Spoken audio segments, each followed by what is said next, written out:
Sweat Equity Podcast. I'm here with the lion growl of Caleb Fuddy. Howdy, howdy. We've got an interview set up with Residential Acoustics. Walter Peak, let him know who you are. Yep. Thanks for having me today, guys. And it's Walker, like Texas Ranger. Walker? So that's Did I the say one. Walter? Yeah. Oh, I already fucked up. Let's get it going.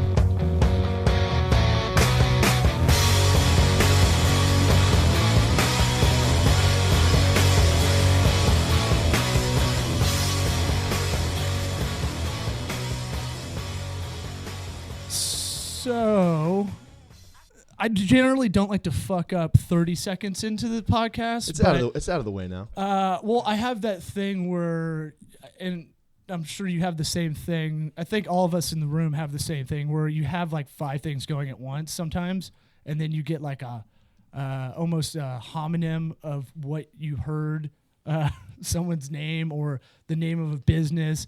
When someone comes up to me, is like, You do your little skits for stand up? Like, yeah, well, it's not a sketch. A skit's different. Little's relative. Yeah, and the condescending little Yeah, right. is different. But I apologize. That's my bad.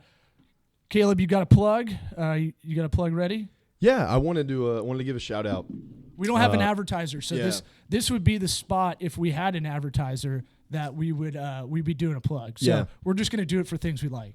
Yeah, so I wanted to do my plug for BrokenMold Entertainment. They're actually a kind of music promotions group here, stationed in Ybor and in Tampa.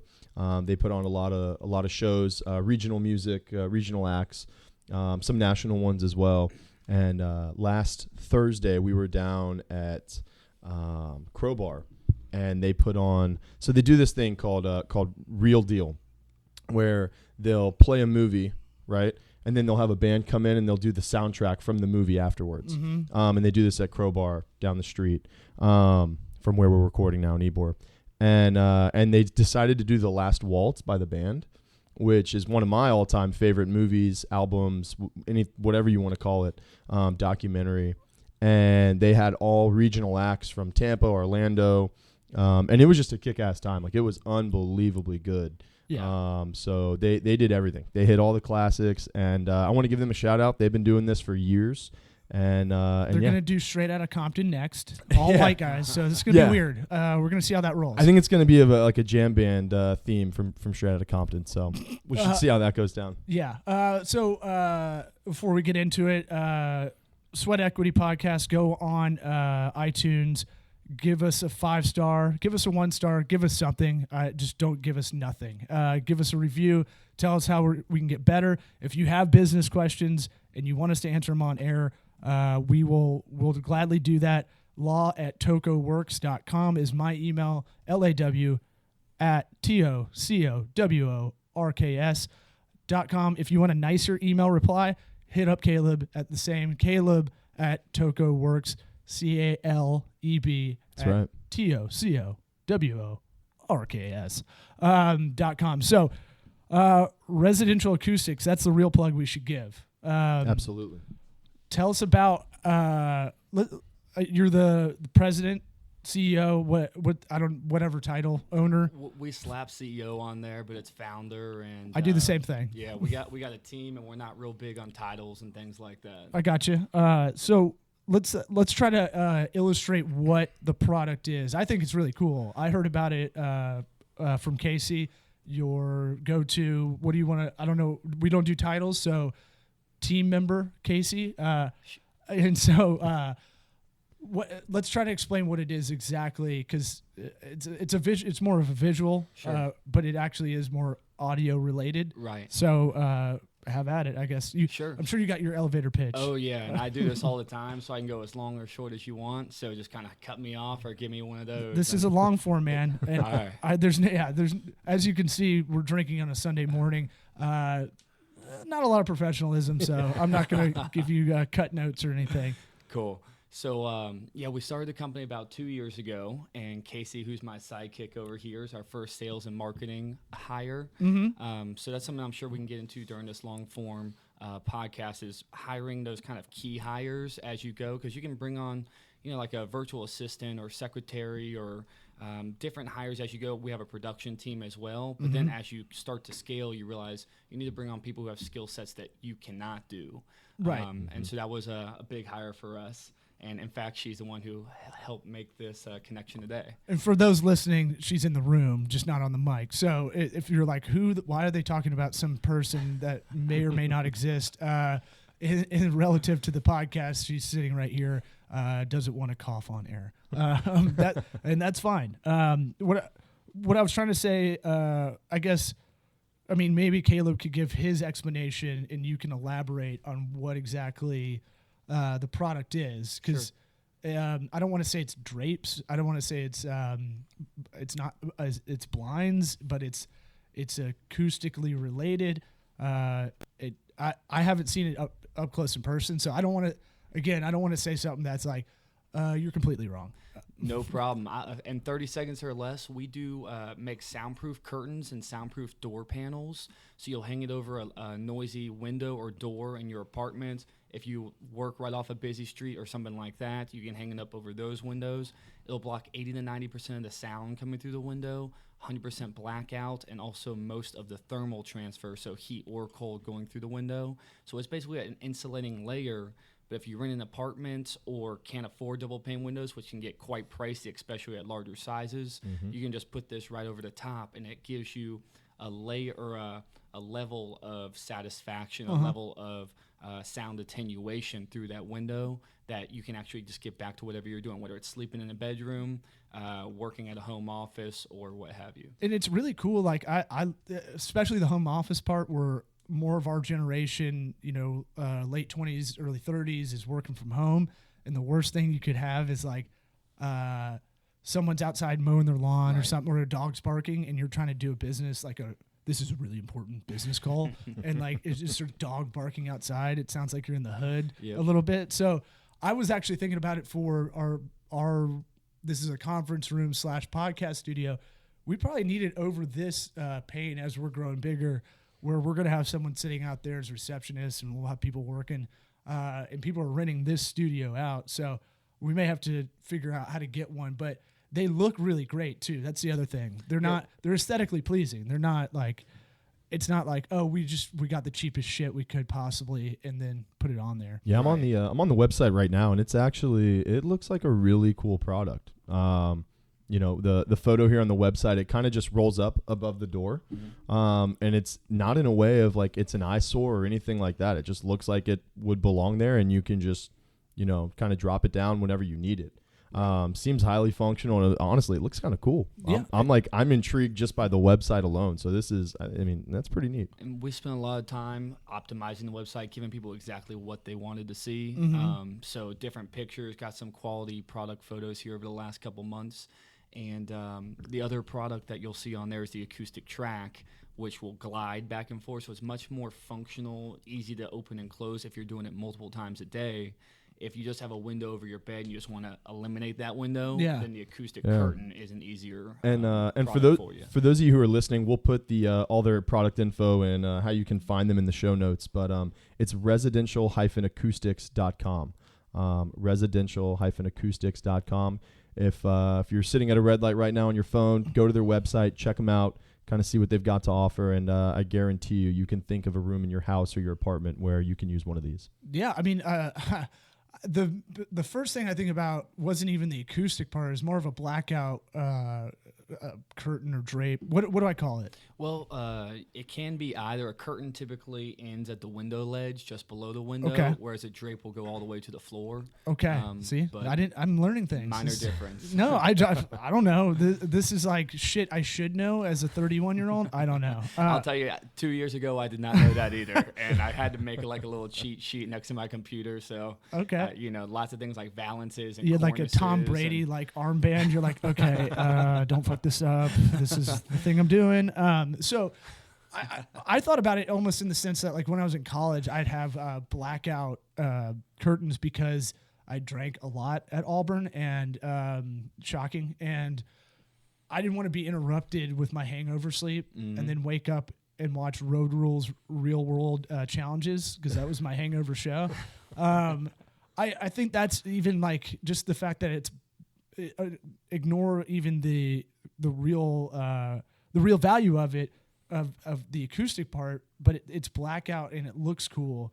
It's got almost a canvasy kind of texture. Yeah, it's called duck cotton canvas is our aesthetic layer fabric that we use. It even sounds fancy, man. Right? duck cotton canvas. That sounds like a character in an 80s movie when they were really racist on Asians. Oh, that's just duck cotton. That's duck cotton. Yeah. And so you'll find that your situation wasn't really unique to Auburn. At Florida, we had the same thing. And even nowadays, last night we go out and have some beers. And I don't want to wake up when the long guys, next door. Right. So, and in college, you'll find a lot of people just put heavy comforters or covers over their window and just kind of staple them or nail them to the wall. There you Always go. classy. All right. This is something where it's going to cost a little bit more, starting at $100 or so. And you can, for larger, like double or, sliding glass doors. That was hard to get out this morning. That's all good.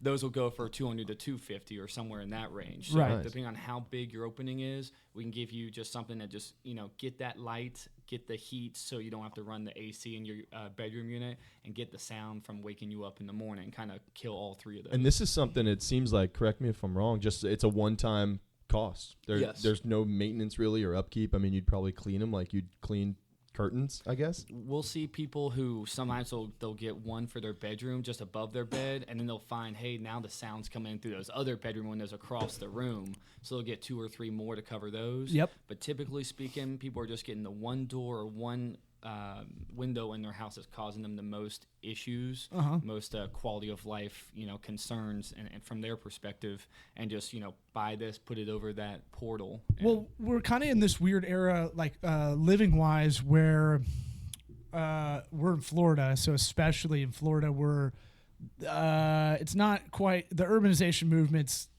happening more and more. But even in these cul-de-sacs and the developments, you have like a lot of, I feel like you have a lot more ambient noise than you think about. Yeah. Especially with the sliding glass doors. That makes me think about like, oh, if you're at the beach, at like one of those communal beach places, and you have a sliding glass door, you're renting out, you can hear everything because usually those things are kind of more of a circle or a horseshoe kind of shape from bird's eye view. So it keeps sound in. Yeah. Which is the opposite of what you want when you're on vacation. It's good for hotels, I'm sure, or Airbnb kind of places where you just want to relax. So I think it seems like there's kind of a multitude of ways you can go about it. How do you figure out where to focus on, I guess, your target market, essentially? Sure. And you just mentioned a couple of the key verticals we focus on. So hotels, for instance, if there's construction next door, sometimes it's not a long-term noise issue or noise source. It'll be short-term, 6 to 12 months. So they don't want to go and re-outfit double-pane sliding glass door windows across their entire hotel. It might be $1.5 to $3 million for them. Right. Instead, they could just spend $50,000 to $70,000, get a soundproof window or soundproof curtain in every noise-facing window. And if they get one extra night that they actually sell a room, then they've paid for itself. So that's a value proposition we try to push. Yeah. What you've mentioned with the Airbnb and vacation rentals is very interesting to me, because I find that in loud cities, people just adjust pretty quickly. They're just like, hey, this really sucks. Hey, I got no choice. You forget, like, I stay in New York at my buddy's place, and I'm like, what the fuck? Why is there always a garbage truck? Yeah. Like, there's always a beeping of backing up of something, and I'm like, oh, fuck, I'm not used to this. It's like when you don't have kids and your friends have kids, but the kids are going ape shit, and you're like, I gotta go. I gotta get out of this place. This is fucking nightmare. But they've zoned it out because they're used to it. But they're crazy because they still hear it, but they just ignore it. So it's kind of the same thing. Like when I was living in LA, literally you'd have these old apartments that are from the 1960s, 70s, just real hack shit, just real poorly built. Design as well, just fucking horrible, stucco, drywall all over the place. And then your bedroom of all these apartments would go into the alley, but the alley would always have a fucking garbage truck that would always come through and wake your shit up at 6 a.m. Now, it sounds like white people problem shit, but it is one of those things where it's like, we can't think of something better. We can't think of like a way to knock this sound out, or, maybe we don't need that beep so much in the morning, or, if you're in Manhattan, the car's honking and shit. I'm sure it could drive you nuts if you're, closer to the ground level. And the issue with cities like that where they don't ever sleep, you got multiple shifts going for almost every industry there. The traffic doesn't really ever stop. Oh, Vegas. So. What about Vegas? And just wanting to I've been doing cocaine for 3 days. I've been drinking. I need blackout and no noise. No one talk to me for 24 hours. I need to recover. You need the residential acoustics suite. Yeah.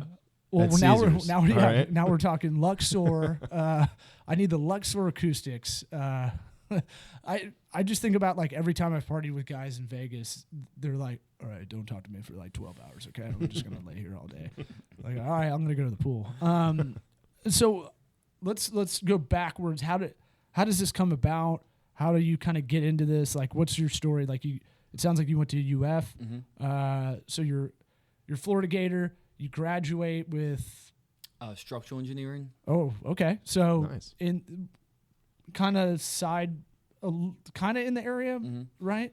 Okay, so I moved over to Cape Canaveral for a couple of years, and I worked for a company. I had known this lady since childhood, and she owned an engineering firm. So called NASA. So I just worked for this little company over in Cape Canaveral. Yeah, you might want to check it out. Well, so we would do system engineering and architectural trade studies and stuff at Kennedy Space Center, and so I was there for 3 years and.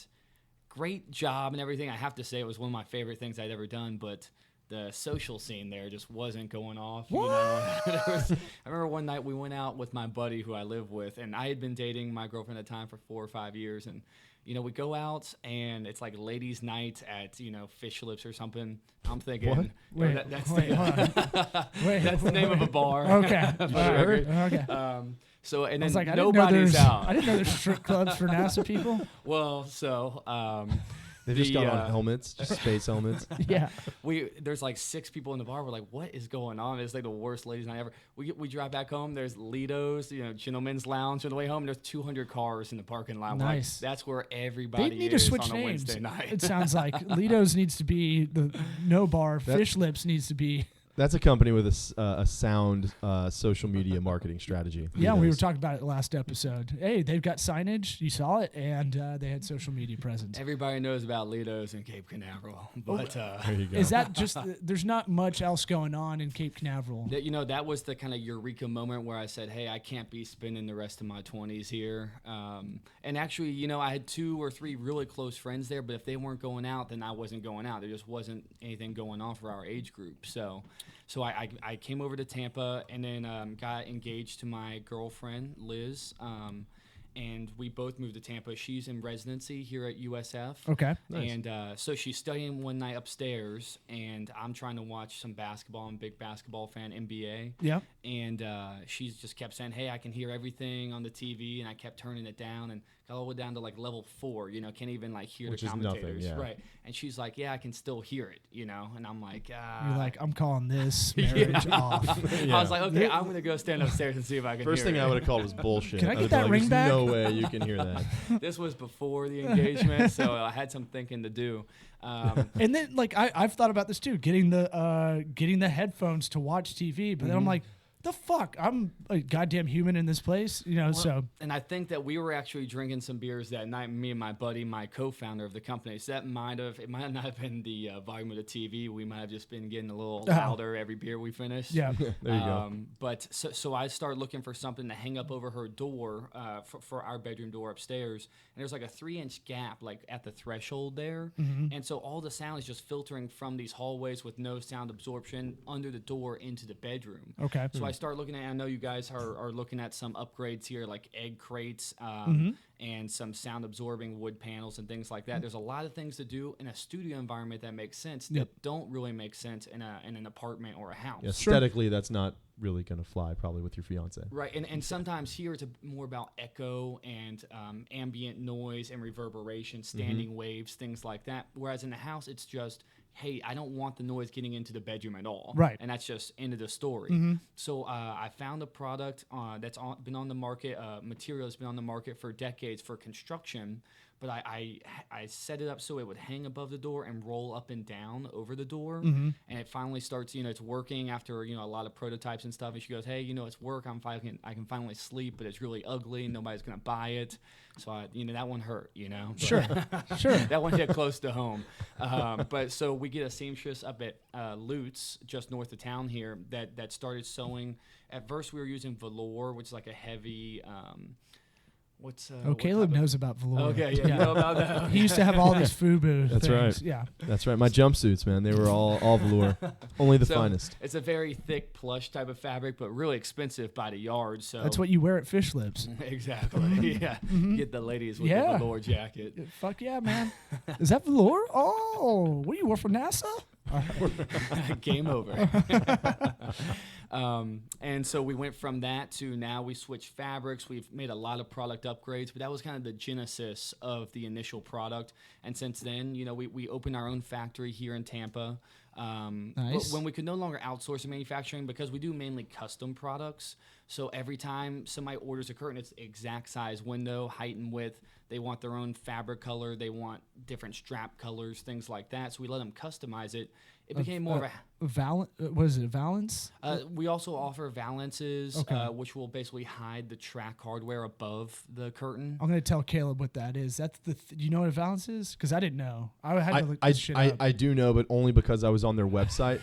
So instead of bashing me, let's go ahead and tell the listeners didn't know, dude. who haven't been on the website. No, I Explain didn't know, but I looked on the website. Use your words. So I'm probably going to get this wrong now because I'm put on the spot, and this is how my life goes. But the valance is pretty much an overhang of the curtain that's going to cover all the hardware from the curtain, and you just make it kind of look like it's a part of it. Yeah, it's like its own little box almost to hide it essentially, but now they're kind of designed that it's part of the design. Right. So and it's the same color as the fabric, so it kind of blends nicely. And you don't see the hooks and the grommets and other stuff up at the top. And a lot of, like, if you go to a hotel, grommet's an you'll ugly see word. those. Sorry. I get caught up in, like, and whenever I hear grommet, I feel like that should be like a gremlin. Like almost like that's the first thing that comes to my mind as well. Gremlins. I don't know why. But.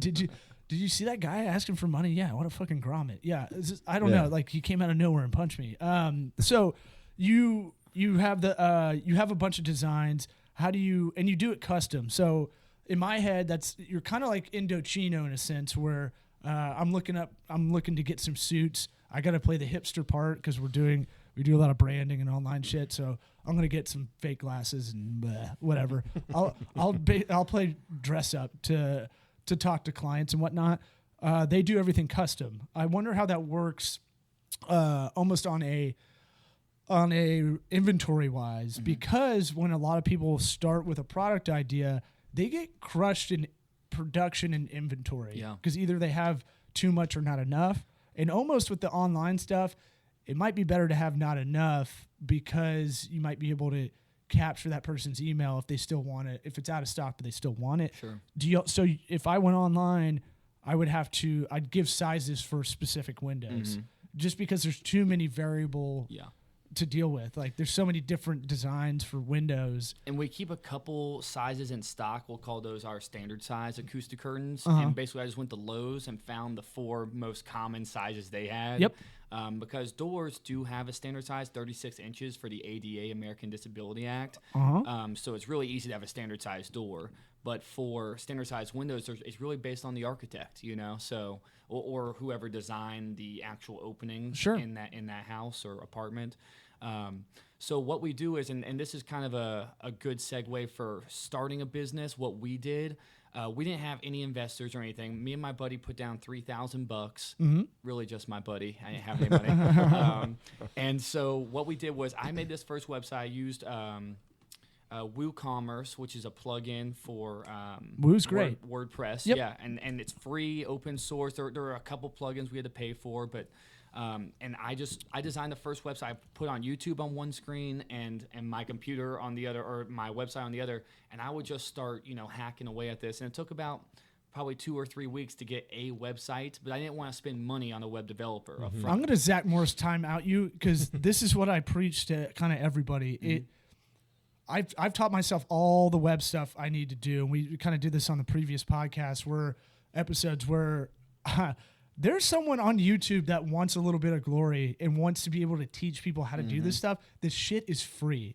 Your time maybe at that point, right? But you can do it at night when you're not on shift or anything like that. And people go, oh, well, I fucking work, I work 40 hours a week. Well, fuck you. Like, It's kind of fun, quite frankly. Once you get into it, it's you're going to be watching TV or doing whatever anyway. It's a puzzle. Do you like puzzles? I think most people do. It's a creepy way to ask it. Do you, hey, do you like puzzles? Check out this overcoat. No, it's one of those things. I think most people do like a puzzle in a certain way, and that's kind of how I treat it. I'm like, all right, I can figure this out. This is a game of Tetris of sorts, or Zelda or whatever I loved growing up. It's just a different kind of scenario. Can I sit down and watch a YouTube video, basically pause, try to do it, go back, look at it, pause, go do the Woo plugin, pause, oh, here's how to do SEO. The shit is out there for free, and we literally have everything at our fingertips. And like, I kick myself for not learning a language in the same direction. Like, why am I not doing this? It's not expensive, and they've made it a lot easier to understand. Why am I not doing that? In the same way, like I tell people when they start up, just get a Squarespace site and start. Just go. Just start. They have videos on how to do everything. It's insane. Like, it's super easy. Can you attach a file to an email? Well, then you can probably figure this out. Yeah. Can you not follow directions? Is your ADD so bad? Well, it hasn't been during the conversation that I usually have with my friends at a bar. Yeah, right. Because they're like, I want to be this. I want to do this. And they're all in it. And then I go, well, if you could talk about this for 30 minutes with me at a bar, you have enough attention span to figure out. You're not a web developer by nature, right? Not at all. Right. And make the first one you do as simple as possible. Yep. And just, take some pictures, put them in a file folder on your desktop, and just organize them so hey, in general, this is what I want it to look like. I want a slider on the front page that people can click a little arrow and see multiple pictures, or don't even have that. Just have a picture. You just have to organize the content in your head, and then doing the web page is, and then as check easy on your as phone. can be. And then check on your phone. That's my only other thing. Like, for very, very basic. Most people are on their phone. If they're going to find you, it might be, it probably be 60% of your audience, no matter what you're doing. Make sure it doesn't look like shit on your phone. Basically. And when you get WordPress, there's a lot of themes you can use. You want a mobile responsive theme so that when you create your website, there's thousands or tens of thousands of these themes pre-made, so you don't have to really use CSS or change the color scheme of your theme at all. Just make sure it's a mobily responsive one so that when people drag and change their device size, everything kind of stays streamlined. And back to taking pictures of a product that you don't have professional photography, like, because there is that whiteout kind of professional photography. Like, you can do a lot of stuff with an iPhone and like a desk lamp. Like, it's not, you don't have to be like, look, they're not gonna be 100% professional. Only photographers will call you out. But in the beginning, if you have a product and you're like, all right, I just need a couple of IKEA lamps, and then I can set up the iPhone in a certain manner, or some kind of borrow your buddy's nice phone or whatever if you don't have one, if you're Boost Mobile. Like, you can take pictures of product and it'll come out pretty close. And so, like, our big breakthrough moment was right after I put that website together. We had the first couple of prototypes done, and I found somebody. I said, the person who did our prototypes, hey, how much if I send you a order, would you charge us? They said $70 to sew it up. And then I'm providing the material, the straps, and the soundproofing layer, and they're providing the fabric. So we put a little business agreement together. And I took some pictures in my house on my phone, uploaded them to the website, and within that first couple of weeks, we got our first sale. And I was like, hey, and I couldn't believe anybody put their credit card into this website, quite frankly, because I'm probably a worse web developer than anybody who would try to get this done. And it was just kind of, it wasn't, real, I guess, smooth looking on the page. And also our cost was about $200. It's one thing if you're trying to sell something for $30 or $50 or set up appointments or whatever it is, you can get a website to get it very quickly and easily. Right. If you want somebody to put in a credit card for $200, you need to make sure it looks at least semi-legit. It's got to look legit. Yeah. And what year are we talking? How far back? So this was October 2013. So basically just 2 years ago. Okay. And so in that first year, we got $5,000 in sales. Last year, I brought on a web developer full-time, my partner, Zach Levine, and he has really transformed the whole website. Now, see, if you want something as clean looking as what we have now, that you do need to bring in a professional or spend a lot more time. And we're doing a lot of custom JavaScript and stuff like that. Yeah, call Zach Levine or tocoworks.com. Anytime you need to get a hold of me, law@tocoworks.com. 100%. I have to put our own plug for doing it as well. But we have freelance guys that we call for different areas. Some guys are better with online stores. Some guys are better with kind of media sites and whatnot. But here's another good facet of doing that, because some people go, I can't do web design. I can't even start that. And it's like bullshit. Like doesn't mean you're gonna do it forever. Like now you're delegating out, but now you can talk his language. Now you're like, hey, maybe you're intermediate, basic to intermediate, like knowledge of web design, but now you can go, hey man, can we get this plugin? I know that exists. I don't know how to articulate it, but I'm looking for this kind of thing. And he'll be like, great, yeah, I know what you're talking about. There's a WooCommerce plugin. We just put it in, that kind of thing. Yeah. You think does that help? I always feel like enormously, and two languages, the HTML and CSS, is just like, hey, what is on the site and what does it look like? I can do those relatively well now, but for JavaScript and PHP, when you're doing database calls and things like that, that's a whole nother level. Yeah. And once it gets custom scripted, now I'm scared to touch anything. I told him that the other day. He's like, you remember how to do this? You used to do all this all the time. I'm like, it's changed, man. Now there's so much custom script in there. Well, but it does help. It does help quite a bit to be able to communicate like that. Plus, management-wise, let's say he leaves for a reason you can't handle.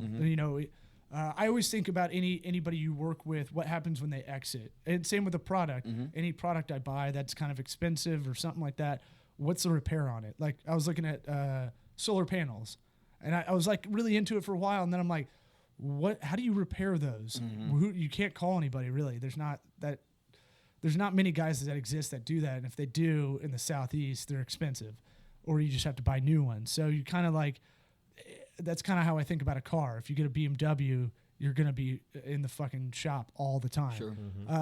And employee-wise, and I'll get kind of to what you're talking about hiring the right people or partnering with the right people, is like if he exits, let's say your web developer or someone that's integral to what you're doing does exit, you still have enough knowledge to poke around in there. And you got to be the boss that can kind of touch on everything and understand the language enough, so when you have to get someone else in there, that you're like, okay, I know the basic structure of this, but I need you to come in, and this is where we were gone. This is where we left off, kind of thing.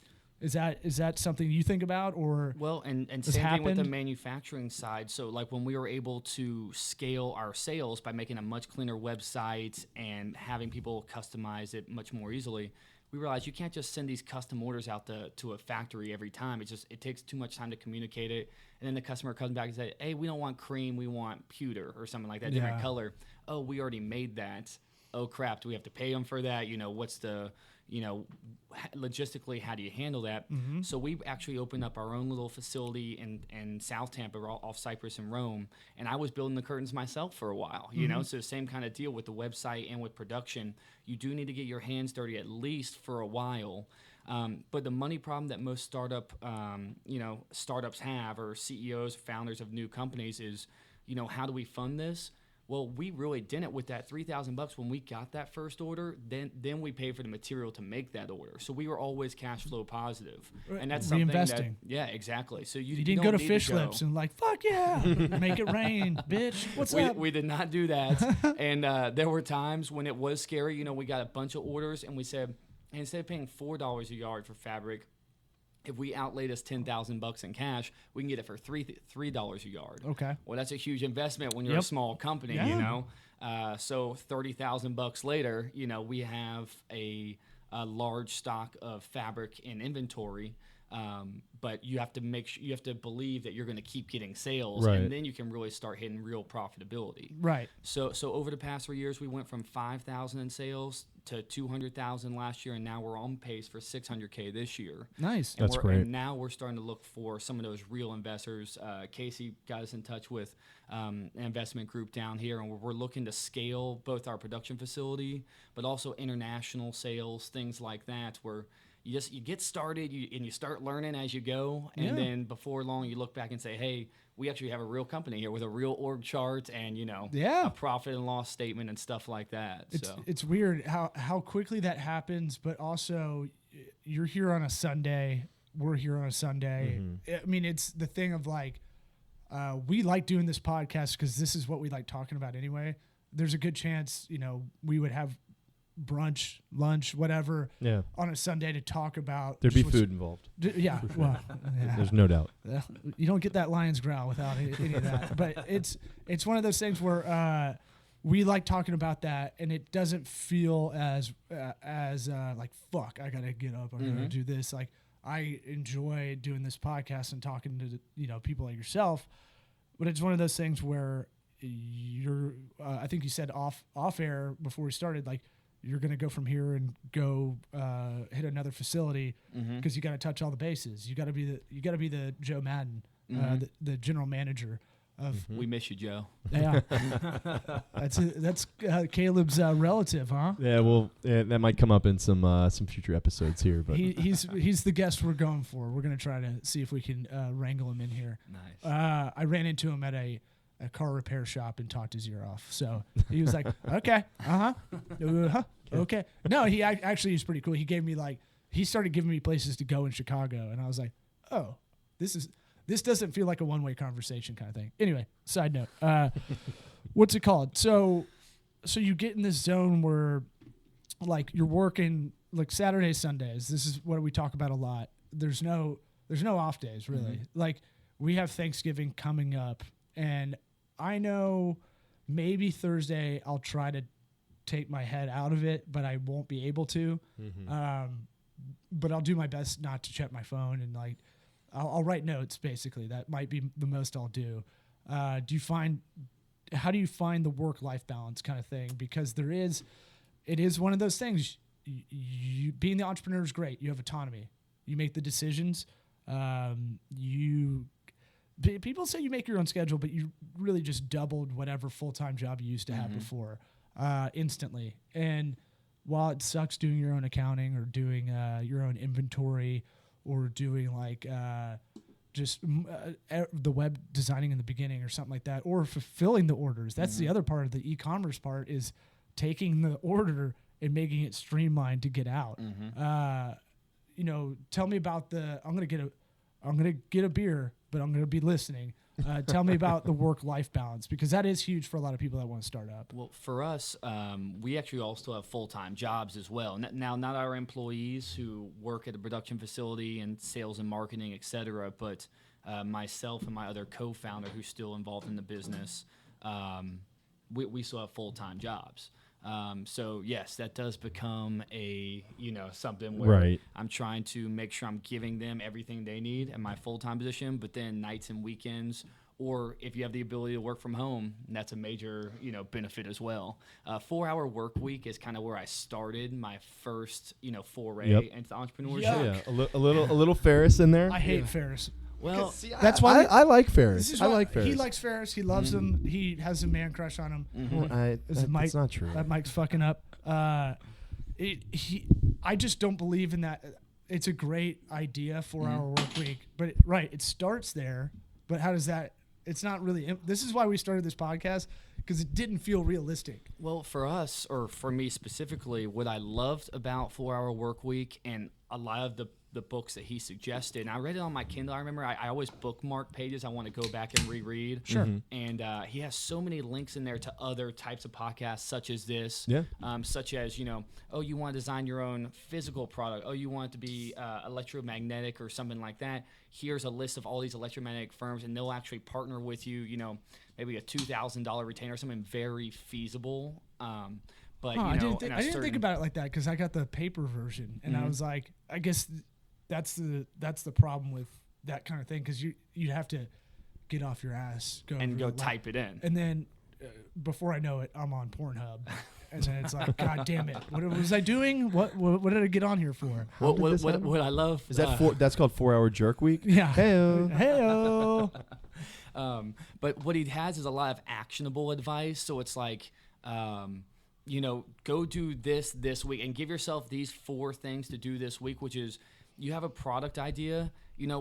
One thing that really bothers me is people who have these ideas and they never really go and see what is out there like it. And brother, even though your idea, you're speaking our language, man. It's I knew we had them on for a reason. Yeah.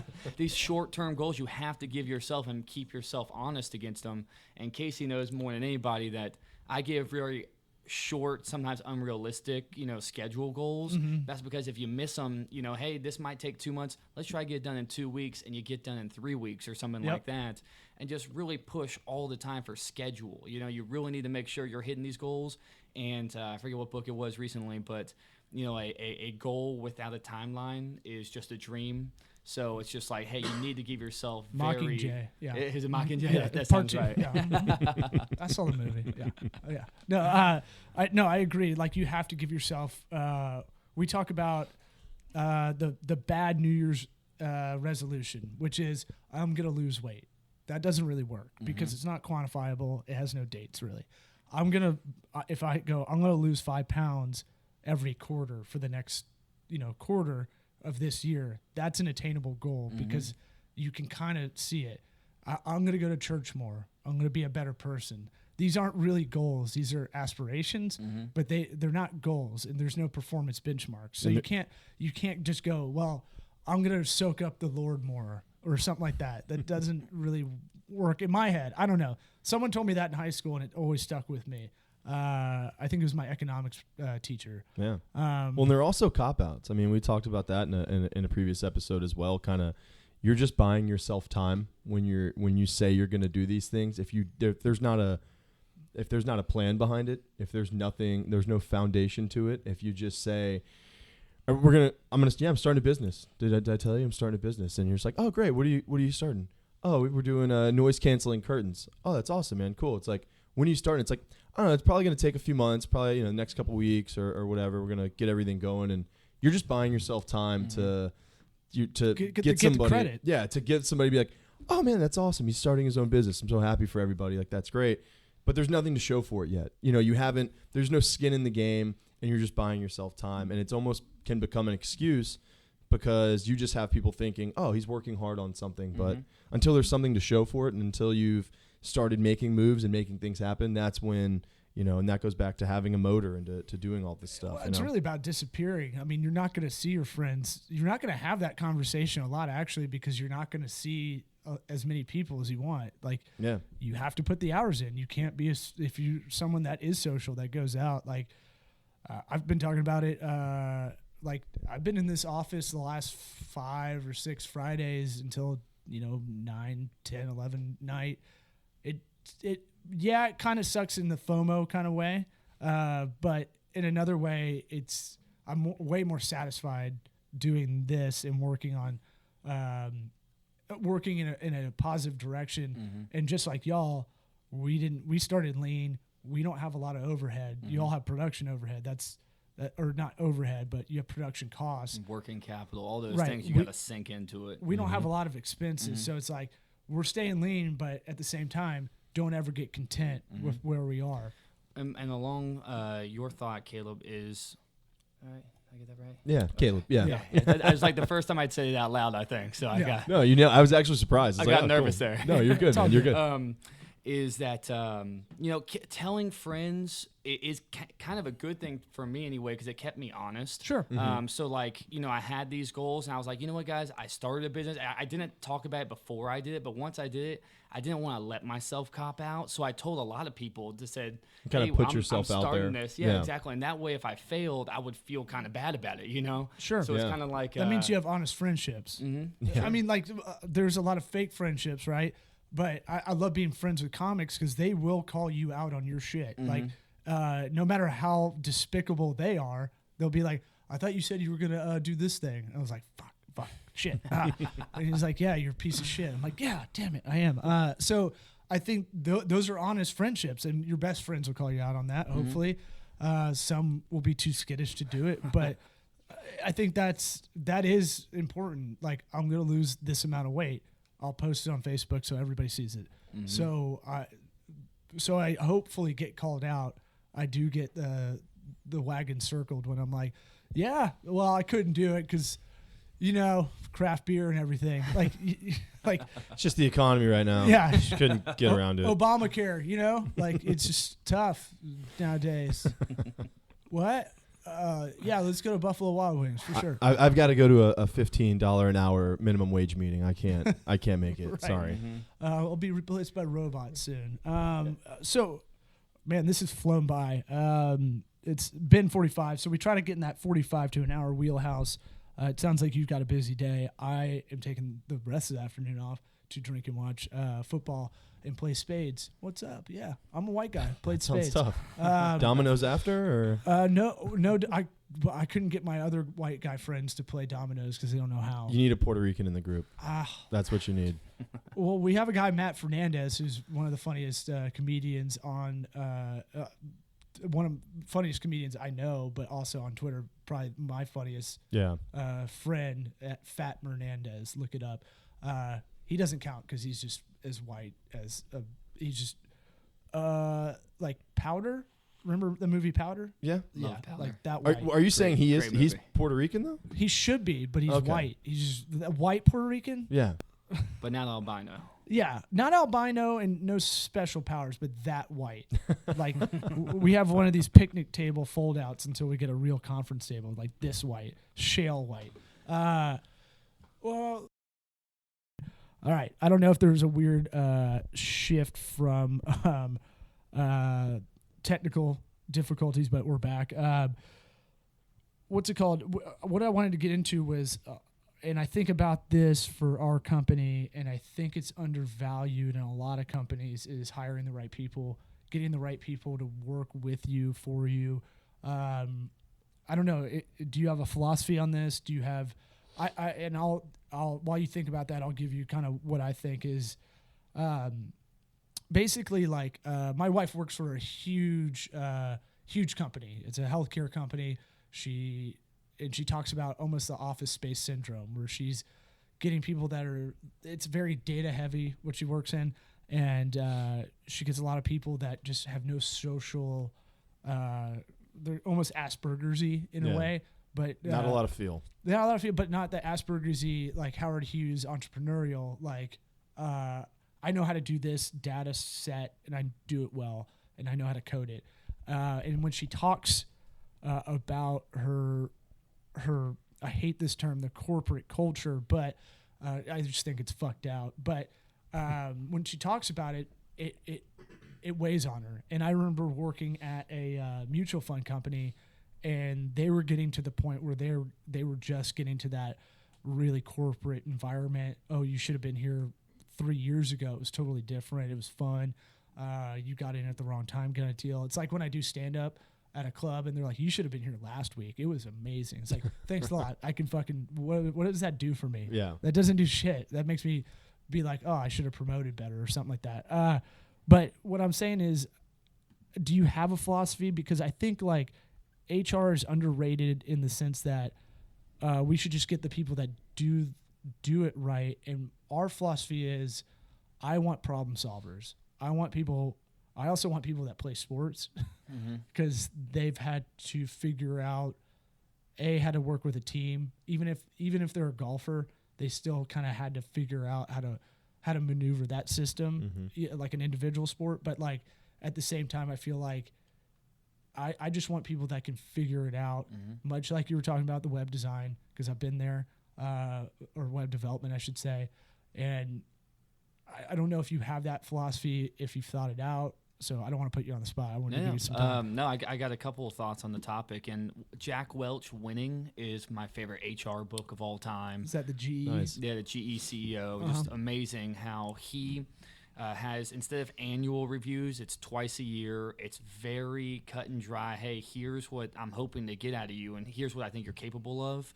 And then, really strong feedback to the people, because if they're not hitting their goals or what you want out of them, instead of having that really awkward, hey, you're fired one day kind of conversation, it's they manage themselves out, or they know that they're not hitting the criteria you're requiring or expecting. But yeah, and I know the other management guru, if that's what you want to call it, Peter Drucker, about the definitive Drucker. And like the knowledge worker is the way of the future. I don't care about 8-hour work days. And in fact, with our production team, if they finish their work early, I pay them for the rest of the day. They can go home at 2:00, and I'll pay them till 6, because I don't want them to slow down arbitrarily so that they have enough work to do. And a lot of people will do that. Same thing. Casey's in the room here, but I don't. She works from home. I work from home. Hey, that's Casey. Yeah, she's on the mic. Hey. And it's like, I don't care about 8-hour work days. What I care about is if you get a big sale in 3 hours one day, let's celebrate, have a good time.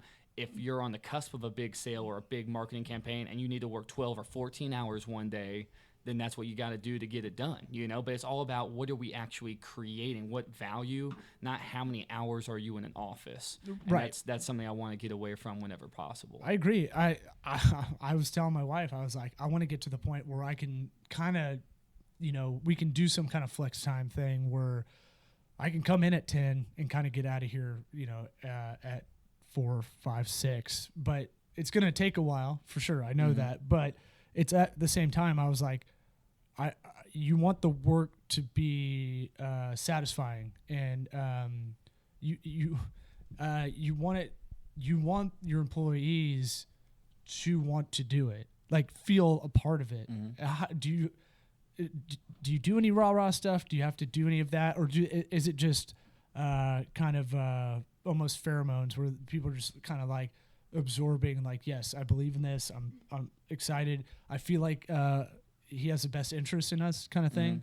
Well, one thing we're doing now, which I'm really looking forward to, is actually building office space in the factory, so I can be up there a lot more and interact with the team. But we're kind of like a Chinese manufacturer. No, yeah, like just with a glass window, just like that, or the opposite. Either way. And so what we'll do is, just Casey had a Friendsgiving last week where that's I where met we you, met, and the whole team was there. Really, now we do have 2 other team members who live in Winter Haven, so it's a little bit of a drive. So we don't drink beers as much with them, but I'll go up to the factory on a Thursday afternoon and I'll have beers with everybody there. Sure. So we're friends in a way. One thing we've done, and something that I think we need to keep an eye on, is, obviously age discrimination is not what you want to have. But in general, being a younger manager, I'm trying to do a better job of finding people with experience in the field to join the team, because we have a mean age of our team is like 23 years old, or Yikes. 26 probably. It's not that young, but it's very young, and so it's really a benefit sometimes to have different. I've never been a huge diversity proponent, but there is benefit to see lots of diversity. I'll clear that up for you. Yeah, you don't want affirmative action for affirmative action's sake. Exactly. Yeah. That's exactly what I mean. Is that just the way you said that could have sounded? It could have been misconstrued. So yeah. I hate to just go and throw diversity at a problem and, hey, it's going to solve it. Right. But you don't want to just hire one type of person either. Right. So that's one thing we're looking at as well, is trying to get other people involved in the business to get various perspectives. Yeah, and I do that with mentors in a sense. Not mentors necessarily, but I've reached out to former bosses, professors, family friends. Hey, can I call on you if I'm there? They've got 30, 40 years experience that I don't have. I know I've got blind spots. I don't know where they are, kind of thing. So I'm trying to get ahead of some of those things as well. So do you have any of that where you're kind of looking at, you can call up someone who's had experience in this field that is more of a comrade than competition kind of thing, where like you can go, hey, I remember my old, professor at UF or something like that. Well, I really sat in the back most of the time and didn't really talk to the professors very much. I didn't either, but I had an entrepreneurship teacher that was like, the whole work was you go out and you fix these local businesses' problems. Well, one thing I do have that's similar to that is I started a board of advisors about 6 months ago. Okay. And there are 4 people in the community that I really respect and with various areas of expertise. So there's a marketing guy. Jordan Brainer has a company here in town, Vocrio, which is like a startup hub, if you will, and manage or consulting and things like that. So I think he did a great job helping us get what we call our sales process framework down. Exactly where do prospects enter the pipeline? How do you follow up with them? What marketing materials do you need? Stuff like that. And I also have 3 other guys, 2 financial kind of focused and 1 legal. And so I'll call them all the time and say, hey, here's an idea, bounce it off them. Right. And what I'm really excited about now is this investment group that we're going through a due diligence process before their investment. But they just have amazing kind of insight into how to run a company. They've run 3 of them before.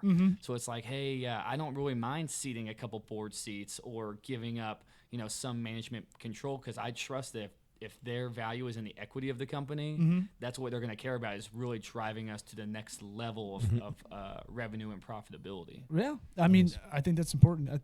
You got... No, I was just saying that's great. I think that's a great way to get a little bit. I mean, you talk about that diversity.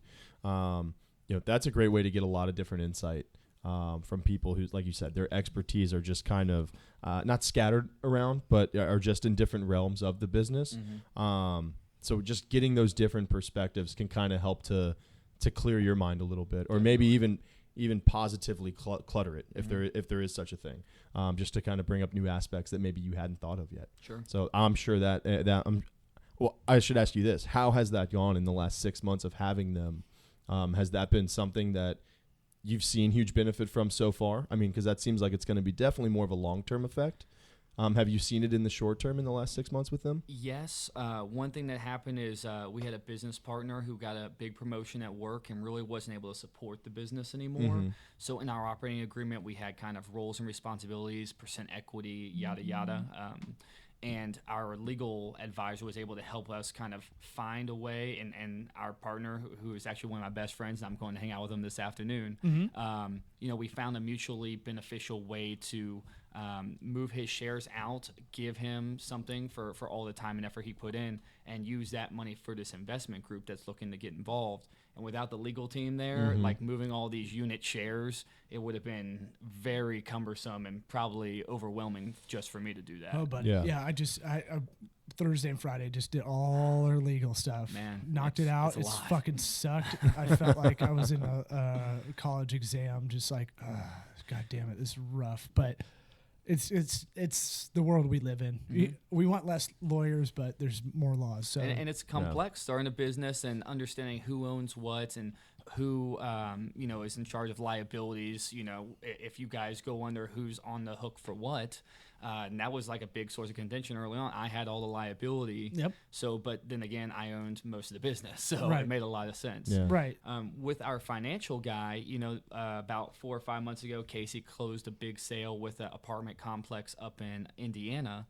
At Ball State University, they had mixed-use housing with bars and restaurants down below. Muncie, Indiana? Ball State? Was it Muncie? Yeah. Okay, there you go. go. Fucking on top of shit. Yeah. Well, all these drunk college kids, they're spilling out in the 2 a.m. trying to hook up or just be obnoxious, whatever it is. That's how law knows Muncie. Yeah. I fucking love Indiana. It is it's the northern Mississippi. It's fucking awesome. Law's glowing right now for all the listeners that can't see his face. He's absolutely lit up. First off, I'm fucking awesome at Carmen Sandiego. I mean, you pulled Muncie out of your ass. I don't know how. Yeah. But Indiana is just an awesome state because they just don't give a fuck. And Bloomington's awesome as well. Yeah. But you're going to use that. I'm sure you're going to use Muncie as the case study for now. Now you have, now you build off of that. Right. And now you take the dorm room this works successfully here. Now we have a case study. Now we can hit up every public university basically because Ball State's public, right? I think so. Yeah, I believe so as well. And so colleges will eat that up because it is an issue. Like if your RAs suck, which RAs all suck, but I mean like do their job like they're supposed to, there shouldn't be a lot of rambunctiousness. But if you can eliminate a lot of that with your product, I think that creates a lot of value. Yeah. And having that sale was great. We got a lot of customer validation. He bought the maintenance supervisor there, bought a curtain, tried it out, had these acoustic consultants come and say, hey, that really works. We want 300 of those. We said, okay, that's great news.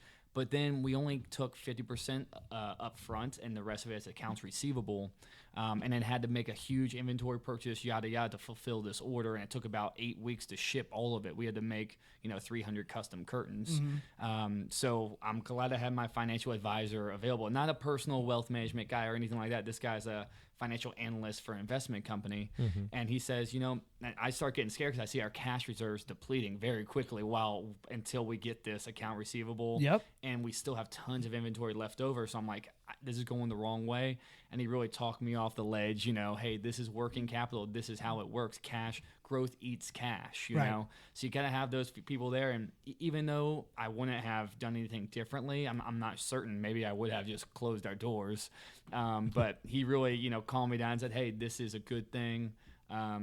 Short term, it doesn't look great, but long term, it helps a lot. Right. And this is here how the actual schedule that I've been there where you're like, fuck, shit, what?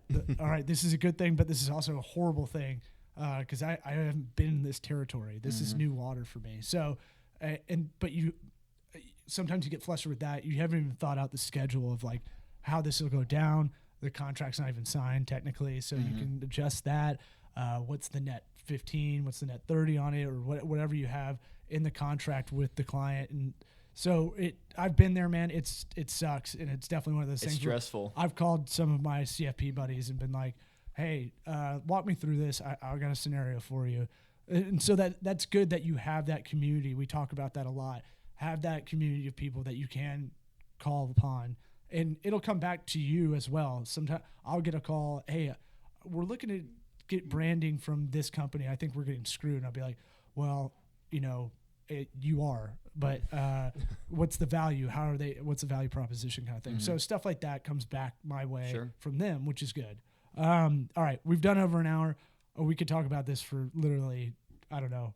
It could be a filibuster if we keep it going. But I'm ready for the first beer now too. Let's go. We'll definitely warmed up. We'll definitely have y'all on again for sure. And then plug whatever. Residentialacoustics.com. Yep. So anything else? You can Google residential acoustics, or it's residential-acoustics.com. And I don't know that this is the audience for plug-in our product unless you're looking for soundproof curtains, in which case come check them out. I think it's a need for most people. I think and this is what I did when I looked at the website. Law had told me about the company, but then I went on, and when I first heard about it, I was like, "Oh, that's cool." Like, I probably can't use it, but as I'm sitting here looking at a pretty stylish canvas covered window, I'm just thinking of all the ways that I would benefit from having these, whether it's getting better sleep, keeping light out, keeping noise out, just lowering your AC bill. Yeah, lowering your. Yeah, that's my plug. Yeah, absolutely, lowering your efficiency costs, and if you just go to the website, I guarantee you'll be able to envision one of these in your home in one way or the other. So yeah, I mean, kudos to you guys. You found an awesome niche. You filled a void in a marketplace, and it just looks like such a great product. So I wish you guys nothing but success, and I know we'll have you guys back on again and be able to talk some more business. For sure. It's going to be interesting. Like the next time we have you on, we'll see what happened since this episode, which will be fun. So for y'all, for Caleb, for me, I must give my other podcast website. I was about to say 3xopod.com and Triple Option Podcast. That's another college football one. Let's go tokaworks.com. Go on iTunes. Give us a 5-star, subscribe. Tell your friends and family. That's really where it starts. We've gotten such good feedback already, and we haven't done this very long, but the people that have listened have been like, dude, this has actually been really beneficial. Where we're getting texts from friends, we're getting kind of hit up from strangers already. Where we're not, hey, we ain't no Joe Rogan, we ain't been on TV. We don't have any we don't have any film credits, TV credits, that we don't have that name out there. So it's been really awesome to see the feedback that actually can help, and people saying, hey, I sent this to my buddies. They've got what I call stoner ideas, where it's a great idea, but they got no execution. So it's really cool to hear that. And if I could, instead of plugging my company, and I really want to plug what you guys are selling here, which is, action. If you got these stoner ideas, or you want to bring a service or a product to market, or whatever it is, give yourself a timeline. And I'm really liking a lot of our conversation here, which is, for sure, what we're on the same page is that you need to give yourself a schedule and figure out how you need the money to accomplish what you want, but just get it going. And, don't be afraid to tell people, but don't just tell people, do something about it. Right. And now we strategize over drinks. All right. Thanks for coming. All right. Thanks, guys.